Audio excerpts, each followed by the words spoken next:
System of courts. Given the simultaneous existence of two independent sets of laws, it should not astound you to find two equally independent systems of courts to apply them. What is by no means obvious, however, is which courts have jurisdiction over whose laws.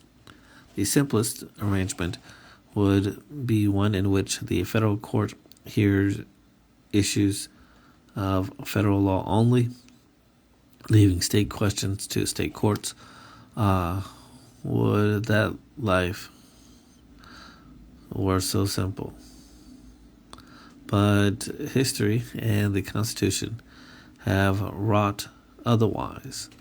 State and federal courts overlap considerably in their respective jurisdictions. Federal courts hear federal cases, that is, cases arising under the Constitution itself, a federal law, or a United States treaty. But state law can also find its way into federal courts under certain circumstances. The first such circumstance is narrow. Federal district courts assigned to the territories of the Virgin Islands, the Northern Mariana Islands, the Canal Zone, and Guam retain jurisdiction over local matters. If a plaintiff and a defendant reside in different states, diversity jurisdiction permits federal courts to hear the case even if it involves issues only of state law.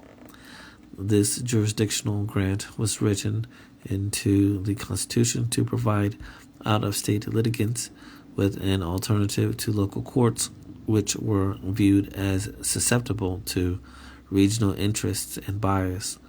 If a state claim is interwoven with a federal one, a district court may decide to entertain both issues by exercising pendant jurisdiction. The idea here is to promote economy in litigation by getting the whole affair wrapped up in one proceeding. The fourth circumstance occurs in cases where federal law explicitly incorporates relevant state law. In all of these instances, federal judges must venture into unfamiliar territory and endeavor to interpret state law in a manner consistent with state policies. Even when a case admittedly involves a federal question or an allowed state law question, federal courts do not automatically have the power to decide it. That's because federal courts are limited not only as to the kinds of law they may consider, but also the types of cases they are empowered to hear. Article 3, Section 2 of the Constitution restricts the federal judicial power to cases and controversies. Superscript 9. This discussion focuses only on courts created pursuant to Article 3. Congress also has limited authority to create legislative courts pursuant to its Article 1 powers, and such courts are not subject to the restrictions of Article 3. More on the distinction between Article 1 and Article 3 courts appear in Chapter 4. Back to the text.